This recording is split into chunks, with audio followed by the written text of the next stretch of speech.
Terima kasih masih di Sindo Malam. Pemirsa, mediasi antara peneliti kebijakan publik Bonatua Silalahi melawan Arsip Nasional Republik Indonesia terkait ijazah Jokowi digelar. Tak ada kesepakatan dalam mediasi yang dilakukan oleh Komisi Informasi Pusat ini.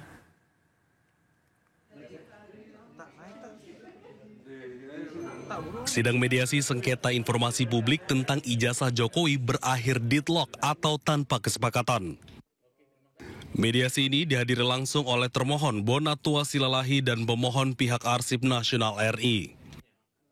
Bonatua menjelaskan bahwa yang menjadi objek sengketa bukanlah sosok orangnya, melainkan ijazah Jokowi. Ia menilai dokumen ijazah Jokowi seharusnya menjadi arsip publik dan disimpan oleh Arsip Nasional. Dipermasalahkan bukanlah tindak pidana, bukanlah orangnya, tapi ijazahnya. Dan itu lebih tepatnya memang di Komisi Informasi. Jadi salah satu tujuan saya adalah meminta ijazah arsip dari Bapak Presiden Republik Indonesia ke-7, kebanggaan kita ya. Sehingga semua bangsa bisa melihat ijazah itu. Sidang sengketa ini mempermasalahkan dokumen ijazah Joko Widodo yang menurut Bonatua harus disimpan oleh Arsip Nasional. Meski demikian, hingga kini Arsip Nasional tak memiliki dokumen tersebut karena masih berada di Komisi Pemilihan Umum. Dari Jakarta, Nata Arman, Rama Romadona, iNews melaporkan. Mengenakan busana adat Mandailing, kontingen Indonesia tampil memukau dalam pembukaan Asian Youth Games Bahrain 2025 di Exhibition World Bahrain. Atlet basket 3-on-3 Miracle Cristiano dan Shalomita Afrilavisa Wongkar dari voli indoor putri menjadi pembawa bendera merah putih.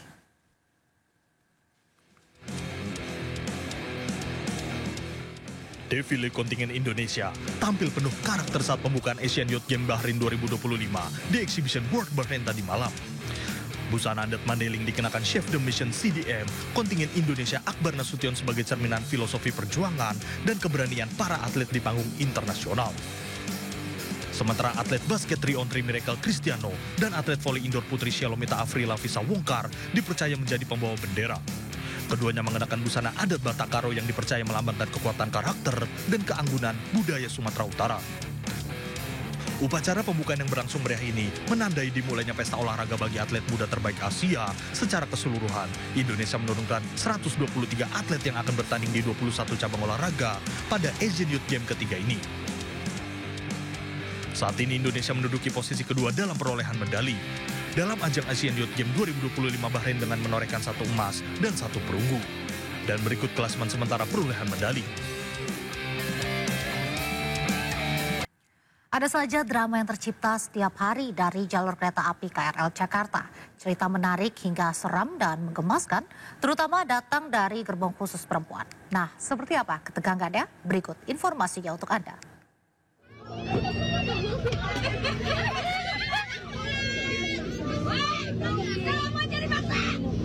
Suara rintihan dan teriakan penumpang perempuan menggema dari gerbong pink di stasiun Tanah Abang, Jakarta hari itu.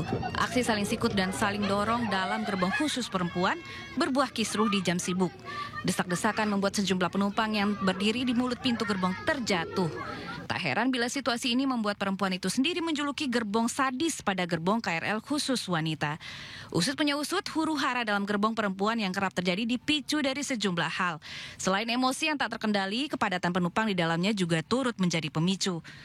Dalam satu hari, 600.000 lebih penumpang perempuan menaiki KRL komuter lain di Jakarta.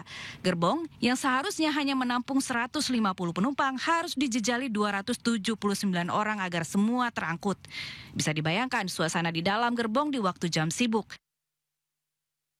Ditambah lagi barang-barang bawaan tiap penumpang yang ikut ambil tempat di dalamnya. Suasana pengap, terhimpit hingga terjepit membuat keringat mengucur deras, namun ternyata membuat kering kesabaran ibu-ibu yang ada di dalamnya. Gerbong pink seharusnya menjadi tempat teraman, namun faktanya bisa berubah menjadi arena adu kuat sister-sister di pagi dan sore hari. Ya, kuat di fisik untuk berhimpitan dan juga harus kuat sabarnya saat situasi tidak terkendali. Tim Liputan iNews melaporkan. Pemirsa, mulai tahun depan Gubernur Jakarta Pramono Anung mengubah pola pelaksanaan lelang proyek dari yang biasanya berlangsung pada bulan Maret hingga April menjadi November hingga Desember. Langkah tersebut diambil agar serapan anggaran daerah tidak menumpuk di akhir tahun. Pengalaman ketika di pemerintah pusat pada waktu itu yang namanya lelang dan sebagainya di Kementerian PUPR itu boleh diadakan mulai dengan bulan November Desember. Proses itulah yang kemudian mempercepat pengadaan dan juga serapan yang ada di pemerintah pada waktu itu. Maka dengan cara yang sama saya memberikan izin untuk lelang itu diperbolehkan pada bulan November Desember, tapi pelaksanaan awal tahun depan, sehingga dengan demikian tidak seperti yang sekarang proses lelangnya itu baru pada bulan Maret, April, dan kemudian pelaksanaannya baru bulan Oktober, November, dan kemudian uangnya menumpuk di bulan Desember seperti yang kemarin disampaikan oleh Bapak Menteri Keuangan. Sehingga dengan demikian saya akan memulai bahwa proses lelangnya boleh diadakan pada bulan November, Desember, pelaksanaannya bulan Januari, Februari, sehingga tidak semuanya menumpuk di akhir tahun. Wakil Presiden Gibran Rakabuming Raka tolak meminta maaf dan mundur dari jabatannya sebagai Wakil Presiden Republik Indonesia. Gugatan 125 triliun rupiah terhadap Gibran tetap berlanjut ke tahap berikutnya.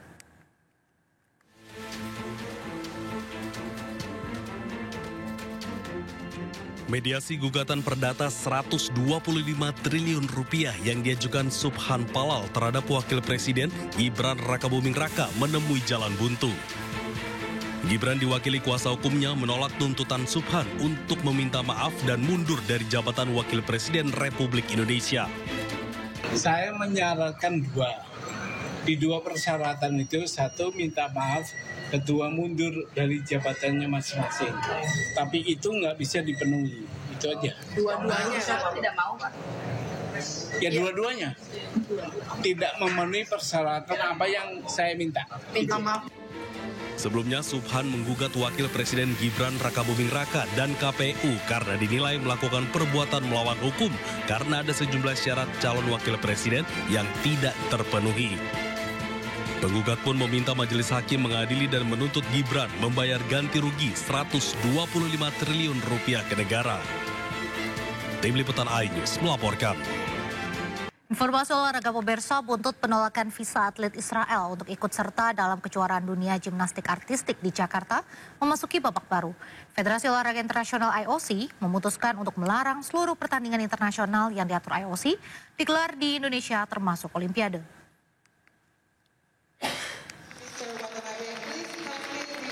Dewan Eksekutif IOC memutuskan untuk melarang Indonesia menggelar event olahraga di bawah payung IOC termasuk Olimpiade. Keputusan ini diterapkan hingga pemerintah Indonesia dapat menjamin seluruh atlet terlepas kewarganegaraan mereka bisa tampil di event olahraga.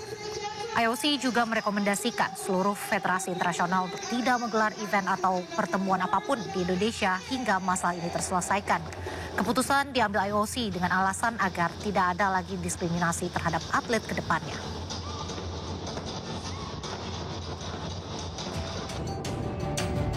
Menanggapi keputusan IOC, Menpora Erick Thohir menegaskan pemerintah Indonesia berpegang pada prinsip untuk menjaga keamanan, ketertiban umum, dan kepentingan publik dalam setiap penyelenggaraan event internasional.